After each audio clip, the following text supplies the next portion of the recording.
tonight for dinner, we are having crock pot chicken. And in here is just 1 stick of butter and a packet of ranch dressing, seasoning mix.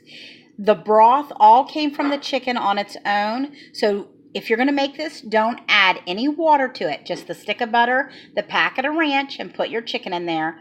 I put it in frozen and put it up on high, and it's been in there approximately 6 hours, and it is just moist and tender and breaking apart. It's very, very good. And for Tutorial Tuesday, I'm going to show you a side item that we're making, pan-fried rutabaga. Let's get into it. Alrighty guys, so here is our rutabaga. Now, I'm going to be honest and tell you, I have never ever had this in my adult life. I was talking to my father the other day, and he was telling me I used to love pan-fried rutabaga and turnips as a little kid, that I would eat it all the time. I don't have memory of that, but he also said that I always thought they were pan-fried potatoes. So that's probably why I don't have a memory of eating the rutabaga. So when he was telling me that, I thought, you know, I am going to give it a try. So I went to the grocery and bought this rutabaga, and I'm going to pan fry it with some diced onion and just see what I think and serve it with our chicken tonight.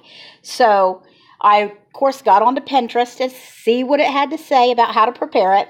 And it said you got to cut the peeling off and use a very sharp knife because it is very fibrous. And it's covered in a wax.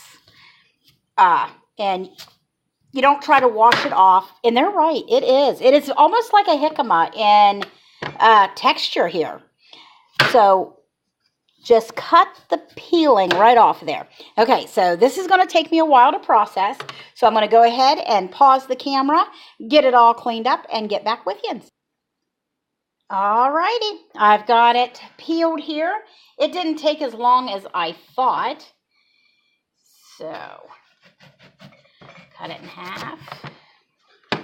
And then I'm going to go ahead and there, and then make thin slices like that. Okay, so that's how we're doing that. Go ahead, I'm going to finish processing and come back at the next step. Alrighty, I have all my rutabaga processed into pieces about that size, and then it said to dice up an onion, and you're going to want to cook the onion at the last step because the rutabagas, I guess, take a little longer. So I'll want to cook the onion towards the end. So, alrighty. Well, let's move over to the stove and get started on this. Alrighty. Let me get a little angle up here. Here we go. Okay, so I'm going to cook these just like I would if I was cooking fried potatoes. So I've got bacon grease here, and I'm just going to put those in there. And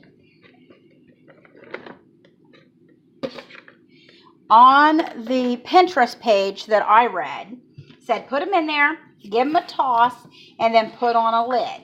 So I'm going to do that. And cook them, I think it said 20 minutes, stirring occasionally so they don't stick or burn. And then at that point is when you toss in your onions and let them caramelize. Alright, so I'm going to get me a lid, put that on there, and I'll keep checking back with you. Alrighty, I've got it covered, and I will get back to you here in a few minutes, and we'll give it a toss and see what's happening. It's been about, let me scoot us closer here, about 10 minutes, and I'm not sure that I'm liking the lid on there because it's trapping in the moisture and it's more steaming them. So, but maybe that's just the best way to cook them. I don't know. I've never done this before. So I did call my dad, and he said, no, he never put a lid on it. When he fried them, he just fried them like you would potatoes, just in the bacon grease. So I'm going to leave it off for the rest of the time. But oh my goodness, it smells good. It smells good. But it doesn't smell like a potato to me. It smells almost like a very mild radish. And you know, I didn't even taste it raw, and I probably should have to see what it tasted like raw. Alrighty, I will get back to you when we're getting closer to done. Okay, I just tasted one because I noticed a couple as I was stirring it were very, very soft. So they are already getting way past fork tender. So I'm going to go ahead and throw in my onions because I think we're at that point. And I will say the one I tasted was awesome. Awesome. So I am going to love this. My dad was right. And I sort of remember the flavor. So I think I just assumed they were potatoes and he just never told me any different because I do remember having this. Yeah. So is that a lie when your parents trick you like that? I don't know. Alrighty, guys. I'll show you when it's done. Alrighty, guys. I am going to call these done. They look and smell fantastic. So I'm going to go ahead and get my dinner plated up and give it a taste and let you know what I think. See you in a sec. Alrighty, here it is. It looks awesome. It smells awesome. And the little pinch that I took earlier tasted good.